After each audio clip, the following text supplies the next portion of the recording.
ઉપમિતિ ગૌ પ્રપંચ કથા 9 હેડિંગ ભોજન લેવાનો આગ્રહ નંબર 22 આવા સારા વિચાર તે દરિદ્રી કરે છે તો પણ પોતાની સાથે લાવેલા તુચ્છ ભોજન પર તેનું ચિત્ત ઘણું લાગી રહેલું હતું. તેથી તેના ઉપરની તેની મૂર્છા કોઈ પણ રીતે નાશ પામતી નથી અને પોતાની નજર વારંવાર તે પેલા તુચ્છ ભોજનની ઉપર નાખ્યા કરે છે. આ પ્રમાણે તેને તુચ્છ વસ્તુ ઉપર નજર નાખતો જોઈ તેના મનનો આશ્રય સમજી જઈને ધર્મબોધકર તેને કહેવા લાગ્યા કે અરે મૂર્ખ દ્રમક, આ કેવું તારું વિચિત્ર વર્તન! આ કન્યા તને અતિ સુંદર ભોજન આપે છે તે શું તું જોતો નથી?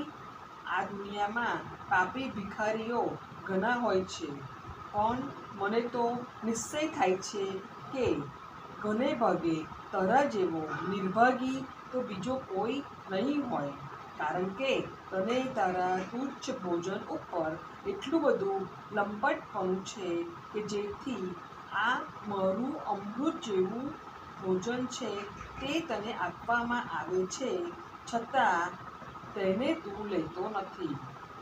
તને એક બીજી વાત કહું, આ રાજમહેલથી બહાર અનેક દુઃખી માણસો રહે છે, પરંતુ તેમને આ મહેલ જોઈને આનંદ થયો નથી અને અમારા મહારાજોની તેના ઉપર મીઠી દ્રષ્ટિ પડી નથી. તેથી અમારો તેઓ તરફ ખાસ આદર હોતો નથી. અમે તેની વાત પણ પૂછતા નથી. તારે માટે તે અહીં પ્રવેશ થયા પછી આ રાજભવન જોઈને તારા મનમાં આહલાદ થયો અને અમારા રાજાની તારા ઉપર દ્રષ્ટિ પડી તે કારણથી અમારો તારા પ્રત્યે આદર છે.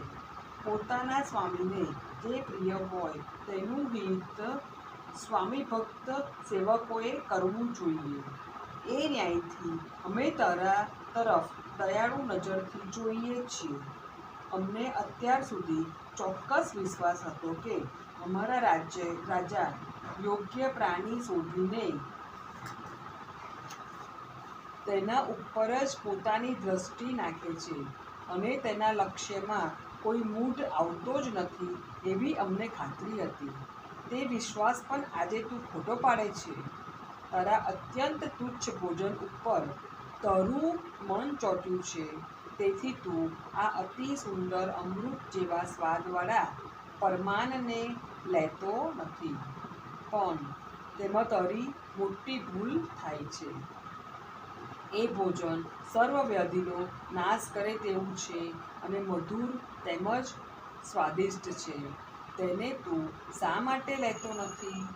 માટે દુર્બુદ્ધિ દ્રમક, તારી પાસેનું કુભોજન તજી દે અને આ સુંદર સ્વાદિષ્ટ ભોજન જેના પ્રતાપથી આ રાજમંદિરમાં રહેલા પ્રાણીઓ લહેર કરે છે તેને સારી રીતે વિશેષ પ્રકારના આદર સહિત ગ્રહણ કર અને તે અન્નના મહાત્મ્યથી થયેલો આ મંદિરમાં રહેતા પ્રાણીઓનો આનંદ વૈભવ જરા અવલોકન કરીને જો.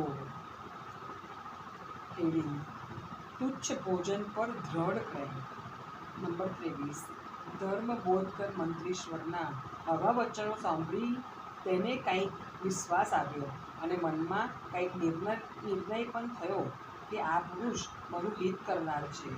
તો પણ પોતાની પાસેના ભોજનના ત્યાગની વાતથી તેના મનમાં ખેદ થવા લાગ્યો. આખરે તેને જવાબમાં દીનવદને ધર્મબોધકર મંત્રીને કહ્યું, આપ સાહેબે જે વાત કહી સંભળાવી તે સર્વ તદ્દન સાચી હોય એમ મને લાગે છે, પણ મારે આપને એક બાબતની પ્રાર્થના કરવી છે, તે આપ બરાબર સાંભળો. આ મારા ઠીકરામાં ભોજન છે તે સ્વાભાવિક રીતે મને મારા પ્રાણથી પણ વધારે વહાલું છે. એને મેં બહુ મહેનત કરીને મેળવેલું છે અને ભવિષ્યમાં એના ઉપર મારો નિર્વાહ થશે એમ હું ધારું છું. વળી આપનું ભોજન કેવું છે તે ખરેખર હું જાણતો નથી. આ પ્રમાણે હોવાથી હે સ્વામી, મારું પોતાનું ભોજન છે તે તો કોઈ પણ રીતે છોડવું નહીં એવો મારો નિશ્ચય છે.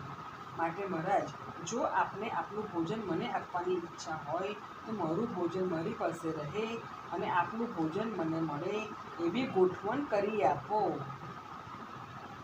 હેડિંગ: પ્રતીતિ માટે દ્રઢ પ્રયત્ન. 24. ધર્મબોધકર મંત્રી તેના આવા વચનો સાંભળીને મનમાં વિચાર કરવા લાગ્યા. અહો, અચિંત્ય શક્તિવાળા મહામોહની ચેષ્ટા તો જુઓ. એ બિચારો ભ્રમક, સર્વવ્યાધિ કરનાર પોતાના તુચ્છ ભોજનમાં એટલો બધો આસક્ત થઈ ગયો કે તેના મનમાં મારા ઉત્તમ ભોજનની એક તૃણ જેટલી પણ કિંમત નથી. છતાં હજુ પણ બની શકે એટલા શિક્ષાવચન એ બાપડા રાંક જીવને કહી સંભળાવું.